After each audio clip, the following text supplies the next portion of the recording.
Hi friends, welcome to நல்லதொரு வீணை channel. இந்த வீடியோவில் நம்ம கேரட் அல்வா எப்படி பண்ணுறதுன்னு பார்க்கலாம்.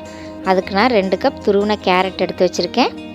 ஒரு 5 போல் முந்திரியை 2ஆக உடச்சி வச்சுருக்கேன். 6 போல் பாதாமை 2ஆக கட் பண்ணி வச்சுருக்கேன். ஒரு 10 போல் திராட்சை எடுத்து வச்சுருக்கேன்.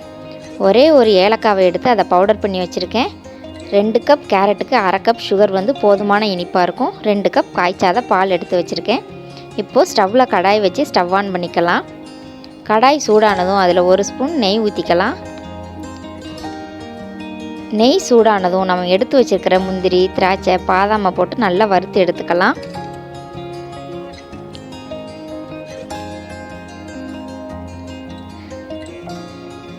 பாருங்கள், திராட்சையெல்லாம் நல்லா உப்பி வர ஆரம்பிச்சிருச்சு. இப்போ அடுப்பை சிம்மில் வச்சுட்டு இதை வேறு பாத்திரத்துக்கு மாற்றிக்கலாம். இப்போது அதே நெய்யில் துருவி வச்சுருக்கிற 2 கப் கேரட்டை சேர்த்துக்கலாம்.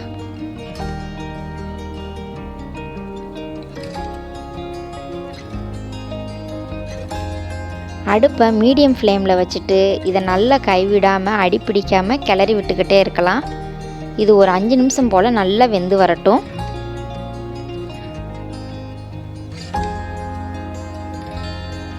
இப்போது 2 கப் பால் சேர்த்துக்கலாம். இந்த பால் காய்ச்சாத பால் தான்.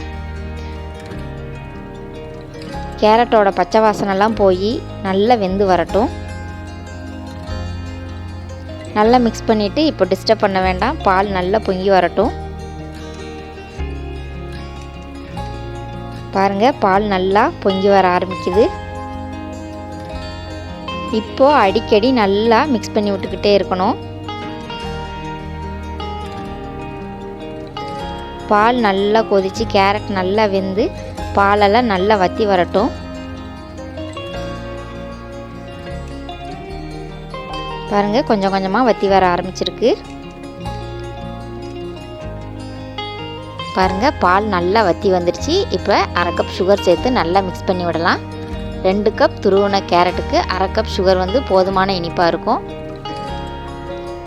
சுகர் சேர்த்து மிக்ஸ் பண்ணதுமே அந்த கேரட் மறுபடியும் இலக்கம் கொடுக்கும். அதை நல்லா கைவிடாமல் கிண்டி விட்டுக்கிட்டே இருங்க. அடுப்பை மீடியம் ஃப்ளேம்லேயே வச்சுக்கோங்க.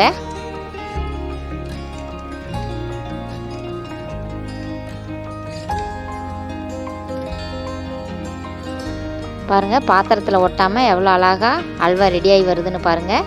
இப்போ நம்ம தட்டி வச்சுருக்கிற ஏலக்காய் பவுடரை சேர்த்து நல்லா மிக்ஸ் பண்ணி விடலாம். ஆல்மோஸ்ட் கேரட் அல்வா ரெடி ஆயிடுச்சு. இப்போ 1 ஸ்பூன் நெய் சேர்த்து நல்லா மிக்ஸ் பண்ணி விடலாம். ரொம்ப குறைவான நெய்லேயே நம்ம இப்போ இந்த கேரட் அல்வா செஞ்சு முடிச்சிட்டோம். பாருங்கள், அல்வா எவ்வளோ சூப்பராக ரெடி ஆகி வந்திருக்குன்னு.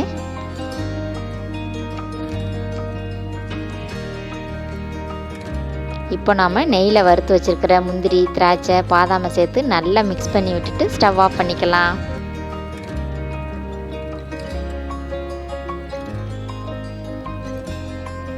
இந்த கேரட் அல்வாவை நீங்களும் ட்ரை பண்ணி பாருங்கள். இந்த வீடியோ உங்களுக்கு பிடிச்சிருந்ததுன்னா லைக் பண்ணுங்கள், ஷேர் பண்ணுங்கள், கமெண்ட் பண்ணுங்கள். ரொம்ப பிடிச்சிருந்ததுன்னா சப்ஸ்கிரைப் பண்ணுங்கள். தேங்க்யூ.